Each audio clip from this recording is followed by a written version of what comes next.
बुलढाणा जिल्ह्यातील मेहकर तालुक्यातील देऊळगाव माळी ते सुभानपूर मार्गावरील खचलेल्या पुलाचा प्रश्न गेल्या 3 वर्षांपासून अत्यंत गंभीर झालाय।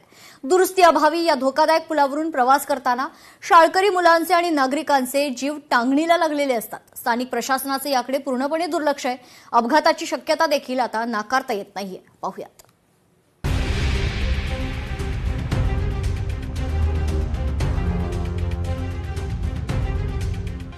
शाळा उघडण्यापूर्वी पूल द्या, नाहीतर शिक्षण सुटेल। टाहो फोडून चिमुरड्यांची प्रशासनाला विचारणा।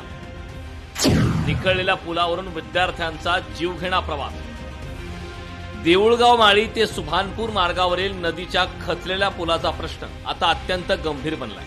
गेल्या 3 वर्षांपासून या पुलाचे सिमेंट निखळले असून लोखंडी सळ्या बाहेर आल्या। ऐन पावसाळा आणि पेरणीचा हंगाम तोंडावर असताना दररोज शेकडो शेतकरी आणि शाळकरी विद्यार्थ्यांना जीव मुठीत धरून प्रवास करावा लागतोय।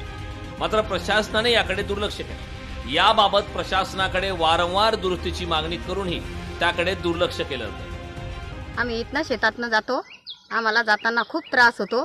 3 वर्षे झाले हा पूल पडलेला आहे। याचं लवकर बांधकाम करावं अशी आमची इच्छा आहे। आम्हाला शेतातून माल आणावा लागतो, आम्हाला स्वतःच्या जीवाला भीती वाटते। या पुलाला न्याय देण्याचं काम प्रशासनाने विद्यार्थी व शेतकऱ्यांना या ठिकाणी अतिशय अनेक कठीण परिस्थितीला सामोरे जावं लागत आहे। येत्या 15 दिवसामध्ये प्रशासनाने याची दखल घ्यावी, अन्यथा या देऊळगावमाळीच्या वतीने या ठिकाणी आक्रोश मोर्चा या ठिकाणी मेहकर येथे काढण्यात येईल। या मुद्द्यावर प्रशासनाच्या या सुस्त कारभाराविरोधात ग्रामस्थांनी अनेक वेळा अर्ज विनंत्या केल्यात। अनेक वेळा पुलावरच तीव्र ठिय्या आंदोलन देखील केले, मात्र प्रशासन ढिम्मच आहे।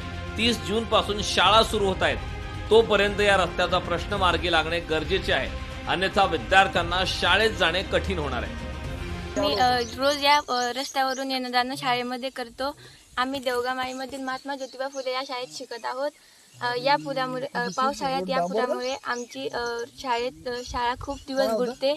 त्यामुळे शासनाकडे अशी नम्र विनंती की पुलाची दुरुस्ती करावी। आमच्या लेकराला शाळेत येणं लागतंय।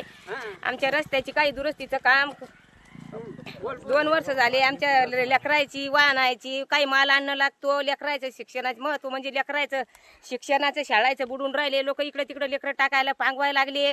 मी करले जायचं म्हणलं तर आम्हाला आता 20-25 किलो, आता काही लोक परिस्थिती नाजूक असते त्याचं नेणं होत नाही। इथल्या लांब लेकरं मजुरीला कामाला जायला लागतंय। हा संपूर्ण भाग मेहकर विधानसभा मतदारसंघाचा आहे, मात्र याकडे कुठल्याही राजकीय नेत्याचे लक्ष नाही। या रस्त्याच्या निधीची तरतूद लवकरच होत असलेल्या नियोजन मंडळाच्या बैठकीत झाली तरच हा पूल तातडीने उभा राहू शकतो। त्यामुळे आता पुलाचे भविष्य पूर्णपणे लोकप्रतिनिधींच्या इच्छाशक्तीवर अवलंबून आहे, एवढं मात्र नक्की। संदीप शुक्ला, लोकशाही मराठी, बुलढाणा।